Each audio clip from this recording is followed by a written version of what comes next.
Welcome, everyone, to another episode of Business and Life Stories. We're your co-hosts, James and Mike. With us this week, we have been waiting about a month and a half to get to talk to Nettie Owens, CEO of Sappari Solutions. Very excited to have you here, Nettie. How are you doing? I am thrilled to be here, and I was waiting along with you to have this time together. So I first heard about you from your YouTube videos, of which you've got 200 something up there. And one of your videos really hit a chord with me, which was the 5 things you need to successfully ride the emotional highs and lows of being an entrepreneur. Mm-hmm. And what I thought was particularly interesting about that video was that you actually said 6 things, which is sort of an entrepreneurial trait to just throw that one more thing in there. But wait, there's more. Exactly. Yeah, don't box me in, right? You said 5, I'll do as many as I want. And it was interesting. I watched some other videos. It's a series that Authority Magazine, Thrive Global puts together, 5 things, and then they ask it around different topics. So I had watched some other topics, and some people did 1 thing, some people did 5, 3. You know, it was clear folks were willing to break the mold a little bit. So, but the content of it, you know, riding the emotional highs and lows of entrepreneurship, to me struck a chord, because I think it's something that's not talked about really enough, where it's just sort of, there's this allure of entrepreneurship and that it's going to be amazing and wonderful and your own boss, and you toss aside a corporate job and working long weeks just to work longer weeks, right, for yourself as an entrepreneur.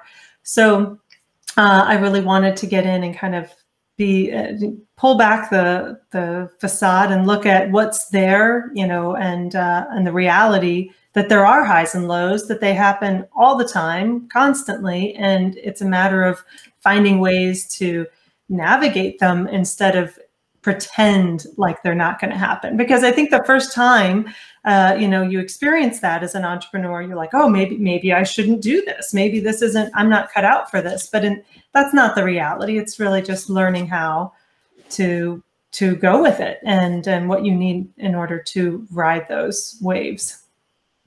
So which do you think is more risky for an entrepreneur, having a number of highs in succession or a number of lows? I think both can be extremely risky. So the problem with a bunch of highs in a row is that you may not take care of what actually needs, like you may misattribute your success. Does that make sense? Yes. So you might think, oh, I'm naturally good at this, and that's why I'm succeeding here. Or it's because, you know, you might not necessarily be looking as carefully as to why you're succeeding when those successes happen just in a slew altogether. And so what I've seen is entrepreneurs, they come out of the gates, things go really, really well for a short period of time and then crash. And to me, that's that, like all of those highs together. And on the flip side of that, the lows can really, you know, make a huge blow to your confidence. And so if you have a lot of lows together, you can question whether or not you should be doing this at all. And if you're even a good human being on planet Earth, you know, all of that kind of stuff just comes up, right? But it's more likely that when we look at what's actually happening, there are good things and there are things that are challenges, and both of them have the opportunity to teach us something about how we're working and how we're doing business and what we need to improve and what we're doing well and all of that together. So one of the things you have said, I wanted to explore a little bit more. One of your phrases is to celebrate the goods and the bads and the highs and the lows. I want to make sure I understand that. So in our business, when we talk about celebrating a bad or celebrating something that didn't turn out the way we wanted to, we celebrate the fact that now we have an opportunity to think about it a different way and try a different route. Is that what you mean, or is there something? I got a feeling there's something deeper. That could be what I mean. It just, I think there's an opportunity to get really excited about something not working. You know, sometimes it's because there's a new opportunity that presents itself, like you're saying, like, oh, we can learn something from this or whatever. But sometimes it's okay to just be like, wow, I failed. And that was epic proportions. Like, I really screwed that up. And just like run with it. And not, I think that, you know, not to fall into that I failed, and so it's a statement about who I am and my capability and all of that kind of stuff, to just say like, okay, great, I failed, you know, ring the bell, it's done, tomorrow I won't, right? But yeah, I think just honestly celebrating the crap, like, it's going to happen. The sooner it happens, the sooner you can learn something from it, like you said, and then change what you do going forward. But if you're not experiencing that, if you're not experiencing mistakes, I wonder why. I would wonder why you're not experiencing those mistakes, because are you not stretching yourself? Are you not moving beyond your comfort zone? I'm sure there's been times where you would consider that you failed or did something wrong or had a massive low. And there's a celebration, because we don't experience that unless we've put ourselves out there in a somewhat vulnerable way. So in order to experience the massive highs and the massive lows, you have to be willing to play the game. You know, like you have to be willing to get on the field and take that blow and you know, receive that injury, but it means you're playing. So it's totally worth celebrating. Yeah, and I'm really glad you put it that way. You put it in such a more elegant way than I can think of. That was very good, very well said. In the part of our business where we do the investing fund for our clients, our epic low was the day we lost $60 million in about 2 hours. Oops. The epic high. The epic high was me walking into the meeting and saying, well, all that stuff that just went down, we're buying more of. Mm-hmm. And, you know, within 4 years, we were at 200% gain. Mm-hmm. Not because I'm a genius, but because if a company's a good company, it's run by good people, and it gets hammered in the market, it may be not necessarily undervalued, but it could be. Of course, 4 years later, I could have ended up getting lynched. This is Texas, so who knows? Yeah, right. I know James had an epic event of skiing downhill with no poles because his son decided to leave them home because dad is a hero and doesn't need ski poles. So we've all had these moments. Yeah, that sounds like a day that we're celebrating. I do. I think it's great. He came back to talk about skiing downhill with no poles. I couldn't do it. Hey, Nettie, I'm really interested about your previous career and the transition and the insights from that into your present career. Maybe we could explore that for just a couple of minutes. Is there, like, could you summarize in just maybe a couple of sentences or whatever? Yeah, who you used to help, and how you used to help them, and I think it's fascinating personally. Maybe that says more about me. but I'm fascinated too. I'm happy to jump in right there. But I am fascinated. So cool. So first I'll let folks know what I used to do, and then I can talk about the transition and what I do now. So in the former iteration of my business, I started out as a certified, well, I didn't start out as a certified professional organizer, but I started out as a professional organizer. I went on to become a certified professional organizer in chronic disorganization, which means that I work with people for whom organizing is a challenge. It has been for a long time. They don't see anything changing going forward. It impacts their daily living.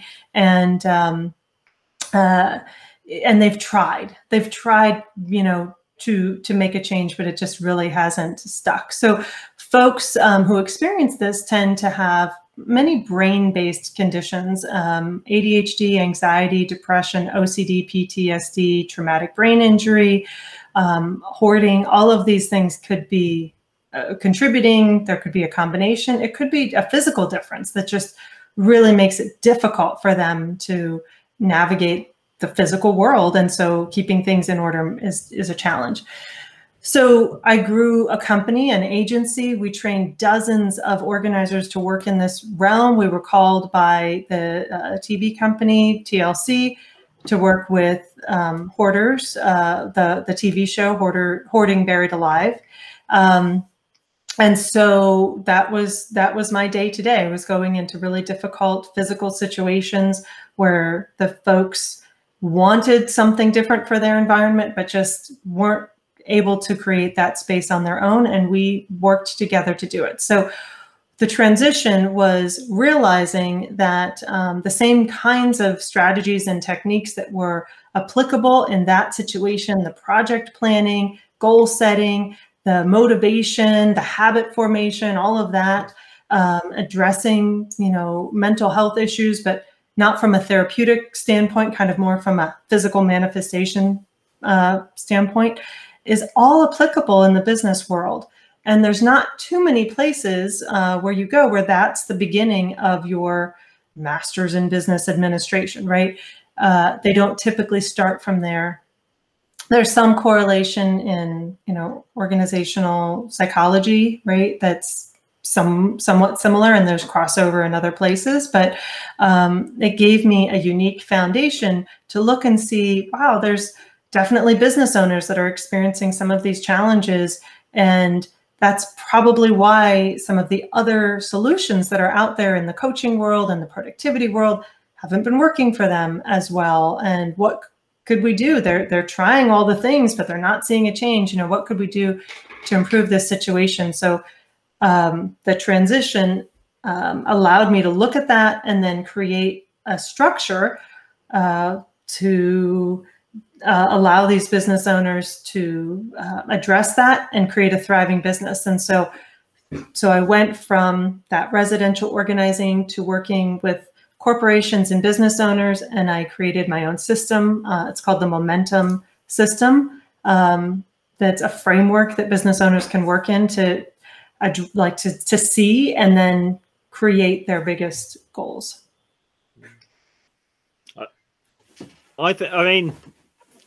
I will say again that I find that fascinating, and one always thinks of any sort of coaching, but we're talking about business coaching here, as transformational, and it's a matter of taking that step to invest in oneself with a coach, which leads to the transformation if we implement and everything else. But I'd imagine working in the organization world must have been hugely transformational for some of your clients, right? I mean, we've all read stories or seen documentaries, and some of the situations look completely overwhelming. So what sort of feeling did you have, or did you also get from those clients when they had gone through that transformation? The first step being to reach out to you, and then you going through the processes, and then just seeing it. I mean, how did you feel, and how did they feel when you would step back and see this total transformation, which must have been transformation on multiple layers, not just physical? It must have been relationships or health or whatever else. Yeah, absolutely. So typically when people would call me, they'd actually say some similar things to what I hear now, which was, I'm overwhelmed. I don't know where to start. I've tried some other things. I'm embarrassed. I feel shame that I can't fix this. I don't want people to know or see. And honestly, those are some similar things that you hear when people are talking about their business not working the way they want it to. And so we would work on it. And this is not, you see on the TV shows where it's overnight transformation. You work through a weekend, or you've got a crew that comes in. And I used to let people know right off the bat it was going to be nothing like that. For one, many of those shows were filmed in California, and you could be guaranteed that it wouldn't rain for the entirety of emptying the house onto the lawn and putting it back in. But we were in Maryland in the US, and it rained, and there was just no option to empty out an entire house out onto the lawn and put it back together. Besides the fact that change happens incrementally over time. So it was in doing small things with regularity and consistency that we started to see a change in their behavior and then in the environment. And there were times where it, looked massively different from beginning to end, and other times the change was more subtle. And what I noticed the most was that their sense of self is what often improved the most. So, there's a statement that, what's on the inside is reflected on the outside, and vice versa. What's on the outside is reflected on the inside. And so that sense of self-worth, once that shifted, then the other things came more naturally. And sometimes it was necessary to change the environment in order to create that shift internally. So it was very rewarding work, because you could see that transformation happen. And we would work with people for months and even years sometimes, just continuing to help them through. And there would be times when things were going well and they'd have a lot of energy around something. And there would be other times that, as happens, life comes in and they just get thrown for a loop. And so we'd step back in to work with them again. But I think that, you're correct in it happens on multiple levels. So I would talk, when we were talking about organization, about the physical organization, time organization, and then mental or spiritual, just sort of depended on how you looked at it. And you could tackle and address any one of these areas, and it would affect the other two. So if you handled the physical stuff, your time and your mental health would improve. If you handled the mental health, your time and the physical, wherever you jumped in, you were going to see an impact. And that was definitely true as we went through that process.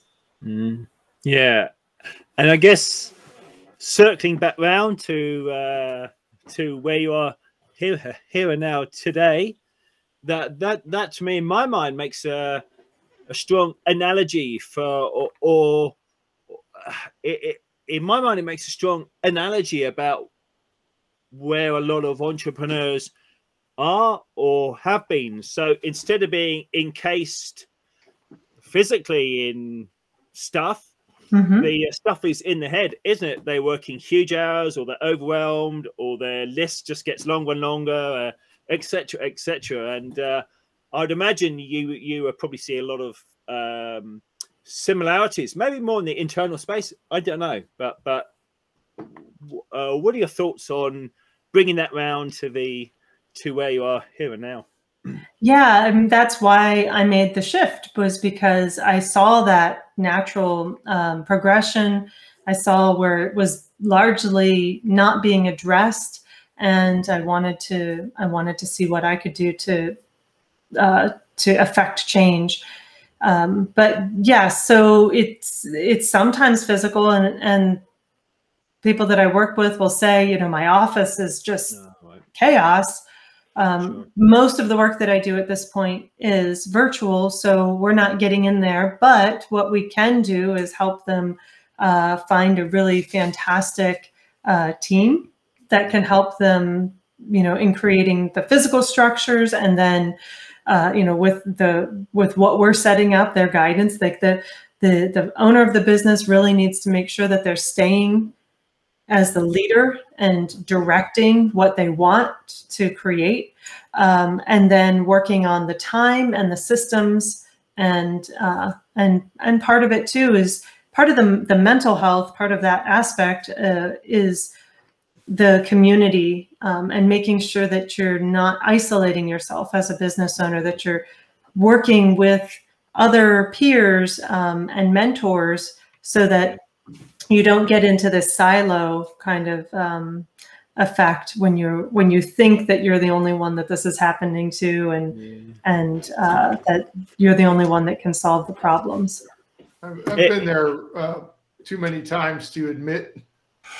What are some of the common things that you would recommend people do, especially those who are working from home, to not be in a silo? What are some physical things they could have in their office or their workspace that kind of de-silos the situation? Yeah, it's interesting because the pandemic has kind of opened up pathways to connect that we may have societally been moving a little too slowly on forging, but everyone's quarantined across the entire globe, and suddenly, yeah, you can do telehealth and you can do virtual meetings, and we can bring our workforces home and give them that space. So it just really accelerated those mechanisms and the comfort that we have felt globally to utilize them. So there aren't too many things that I would suggest physically in your space to de-silo yourself, but I would say making sure that that you take time both in your work environment and make sure that that is separate from the other spaces, your other living spaces, your family and eating spaces, that you physically have a separate place where you go and do work. So that would be one. And then taking time away from that. So making sure you're getting up throughout the day, going outside, even 5 minutes, just walking outside and coming back in is enough to help shift your thinking. But going back to the connectivity that's available, you don't have to worry about if you live in the middle of nowhere, where there are no other interesting entrepreneurs just like you who are doing big things, because you can connect with somebody across the globe as we are and have that conversation and see the commonalities and work together and support each other. I lead a group called the Momentum CEO Network, and it is, just for business owners in the services industries. And a lot of what we do is just talk. Like, we just lay out on the table the things that are going on. So that helps de-siloize, your work, because you can see, okay, well, you're over here doing nonprofit work, and you're over here working for defense, and yet we both have the same kinds of issues with staffing, and we can talk about that and solve that particular problem. This is what's worked for me. This is what's worked for me, and we can come together. So, that's one way, but there's so many networking opportunities if you're willing to go in and meet other peers and have that conversation. Not that you would necessarily do business with them, but that you would collaborate and mastermind. And I think it's really, truly important that you have a network of peers that you connect with. It's probably one of the most important things you can do as a business owner, is to make sure you have that firm network, because that as I mentioned, in navigating the highs and lows, that's a really important part of it, is to have those people that you can talk to and connect with. Yeah. And I really love the way you said that. It's something that almost every guest we've had has brought up. So for all you listeners, that's super important. If a bunch of very different people keep telling you the same thing, it's important. Yes. When you're building a network, LinkedIn, exactly. Facebook, wherever, don't go in there trying to sell stuff. Go in there to build relationships. Go in there to make new friends. And if I personally love it when I meet people that think very differently than me, because diversity of thought is very powerful. It's true. Somebody who thinks similarly to you, it's almost like talking into a mirror, which is fun because you're like, wow, we're so similar. This is amazing. But that person who thinks differently than you can say, well, why did you do it that way? What made you, which is a great thing. My theme song. and you having to express why you made those decisions to help open up some thought patterns where, like, okay. You might reaffirm that you did it, in the exactly right way, or you might question, maybe there are some alternative ways to do it. And either thought process is great. So what? Oh, go ahead, James. Have you got a little bit longer, Mike? Yes. Yeah. I was just going to go a little bit kind of deeper on what really has stood out for me is the fact that it's like your work with organization or people who were unable to organize, and you mentioned there are some similarities, maybe PTSD, maybe ADHD, etc., and etc.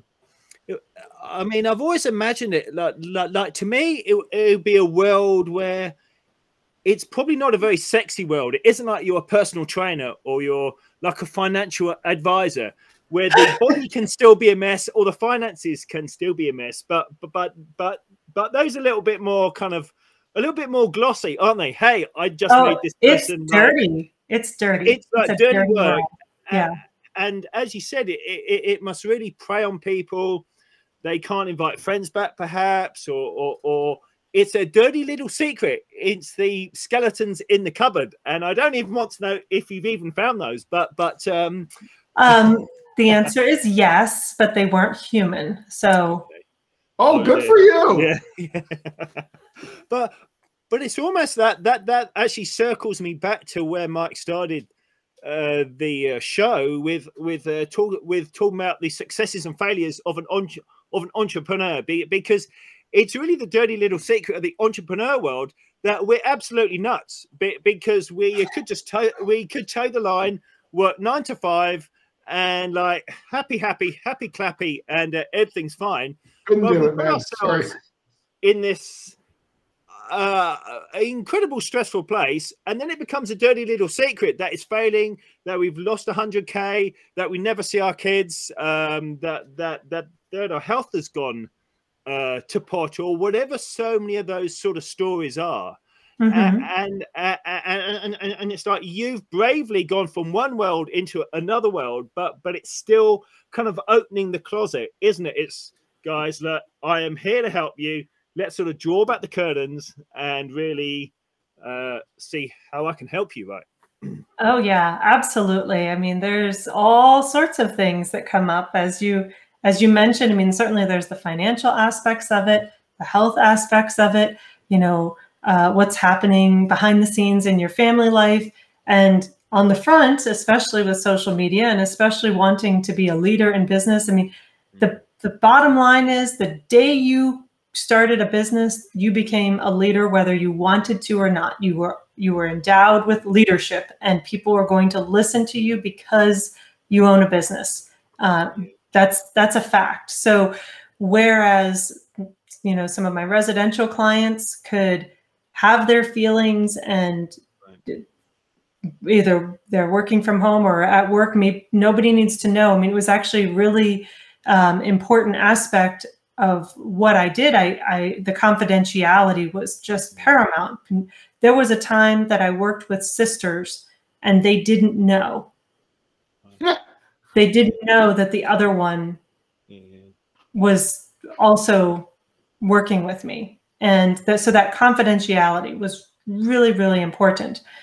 But when you're working in the business world, there's almost no confidentiality. Like, I'm not going out and sharing what somebody's sharing with me, but at the same time, people know that you're working with a coach. People know what you're doing. There's so much more forward, out in the forefront kind of an experience.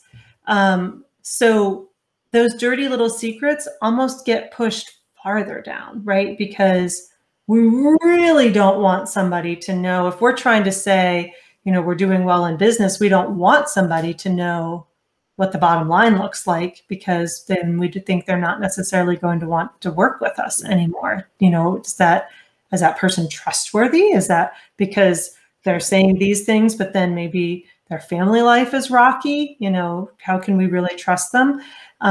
So what I hope is that we can be a lot more honest about the realities of of business, the realities that, yeah, you can be phenomenal at business. You can be phenomenal at your skill, at your expertise, and your books can be a mess, and you could be fighting with your spouse, and, you know, you could be in the hospital. It doesn't mean that you're not great at what you do.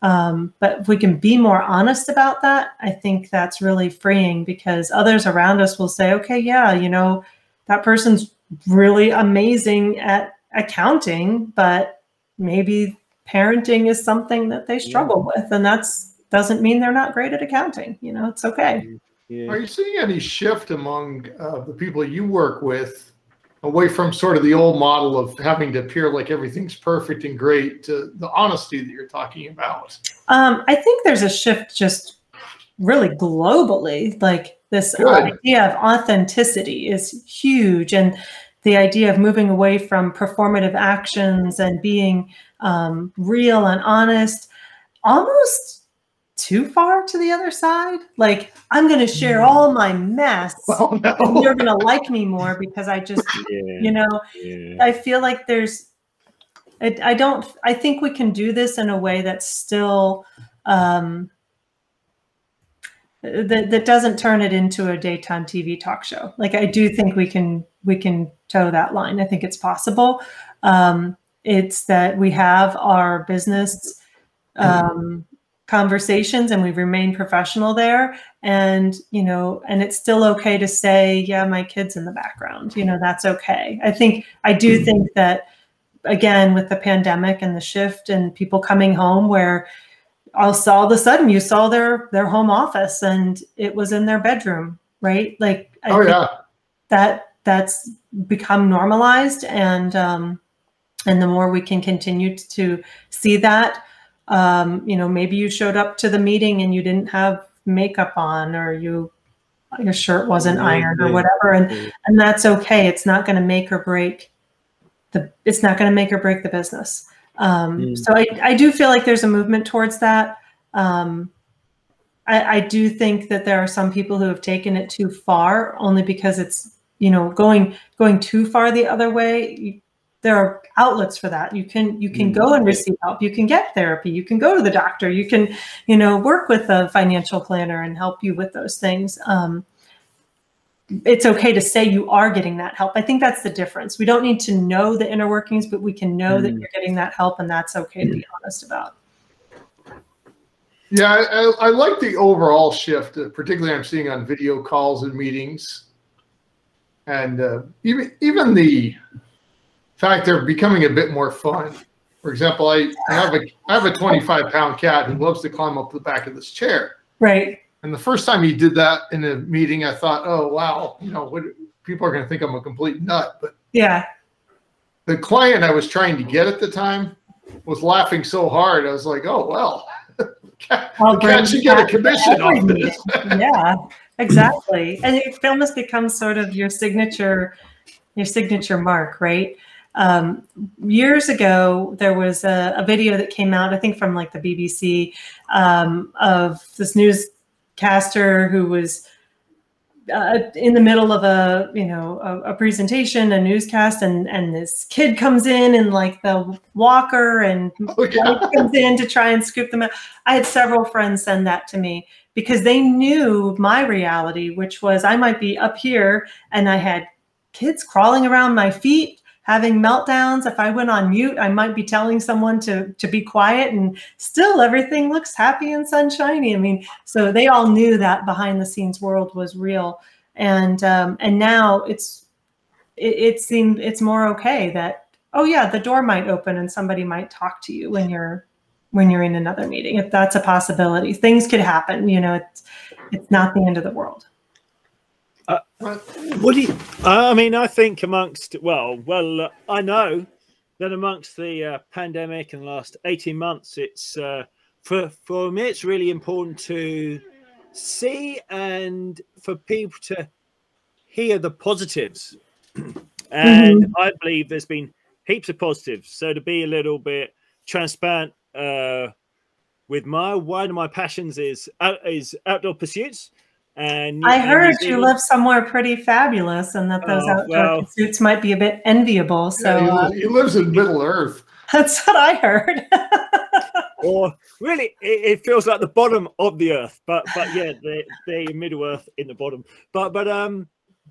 So for me, what I've seen a couple of things is with no tourists, it's given myself to go out with the children and show them so many of the hiking areas and biking runs and views and stuff which they used to be have thousands of people and Instagrams and all the rest of it. And now we should go up and climb up to a peak or go and see I don't know, go on a boat trip through the fjords or somewhere. And there's 20 other people. I mean, it's been like stepping back in time. Yeah. And then I've also seen, although it's been incredibly tough because the area where I live is really has been a tourist area, summer and winter. But it's been really interesting how some businesses have pivoted and found a new market. Like maybe their market was, say, 20 to 30-year-old, but sort of backpackers, and then they've just repackaged or just a little bit of different marketing. And now it's a family experience because it's the first time where a generation of Kiwi kids can probably see these experience their country like their grandparents did, Right. but with the convenience of modern cars and everything else. So it's been really, really fascinating, and I've so enjoyed keeping track of all the positive things in business. So I guess moving on from there towards our discussion of businesses, what have you seen where some of the people you've worked with have really been able to leverage the positives or gain some positives or grow the business because of something shut down and then it just opened a brand new avenue? Absolutely. So, I talked about networking before. Yeah. I was working with someone who was so excited because she really had been a local networker just in her town, really. And that was on the East Coast in the US. And now she's networking and doing presentations in Hawaii, something she would have never even considered before. And that opportunity just opened up. There's been an interesting shift, and I was just reading another coach, who had said most of their events in the past had been hundreds and thousands of attendees, and now all of their events were going to be small, intimate events. And what a wonderful change and opportunity for her business to be able to really just bring that scope down. Where it might seem great to reach thousands of people, they all get just sort of a sliver of an experience where you can really nurture a small group and give them something wonderful, which, by the way, typically is less cost because you don't need as much. You just don't need as much when you're just talking about that smaller scale. So there's another opportunity. I've really loved noticing all the distilleries that now make hand sanitizer. I mean, when I put it on my hands, I'm like, oh, we're doing tequila today. All right. This is a good day, But new market opened up, right? Yeah. And something different that they could be doing. So I do think that there have been a lot of positives. And I think it's been interesting to see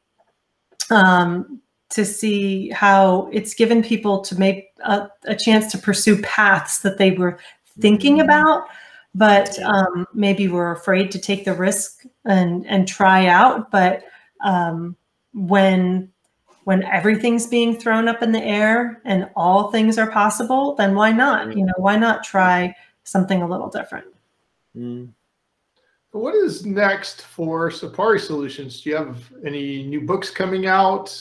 Doing a new video series? What's going on? Yeah, well, that's a great question. So we're expanding the Momentum CEO Network, and we just brought on a new technology called Lattice, which is a way to be paired with people who would make good conversations for you. So that's a new opportunity that's available now, which is cool. So I published What Businesses Need to Know Right Now, Volume 1 in the spring, and Volume 2 is coming out. We're in the process of editing this. It's interviews and lessons learned during this pandemic. And Volume 2 kind of goes on to further explore that. We did most of the interviews for Volume 2 in the winter. And I think we wrapped everything up about spring-ish, you know, kind of right when this one was being published, we wrapped up the interviews for Volume 2. So that's something to look for. We are continuing our intimate events. The Momentum Live CEO Experience is one of those small, high touch, high implementation kinds of experiences, and those have continued. It's been really cool to see how we can grow and change that. We were able to continue through the pandemic holding them, and so I was really pleased with that. But kind of new doors opened on that for us too. So yeah, more of like amplifying some of the things that we have been doing and making them even more effective and such. So that's kind of what's on the radar. Well, I'm very excited to get Volume 2.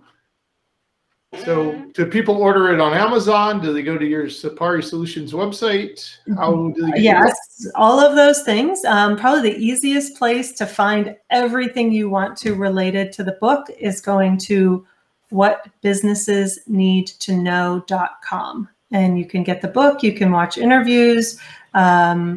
You can, if you're a business owner who wants to share your story of what you feel like business owners need to know right now, you can sign up to be on the series and participate as well. So lots of chances to get involved just by going to that website. And yes, it is on Amazon and it's on Ingram Spark as well. So.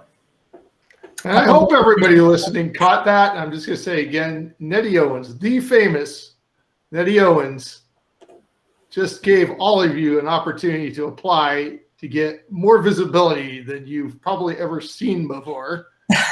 Don't pass up that opportunity. Yeah, it just slipped right in there. But if you were listening, you might have caught it. The other thing, if you're okay, I had something I wanted to share with your listeners and viewers. Of course. Open to it.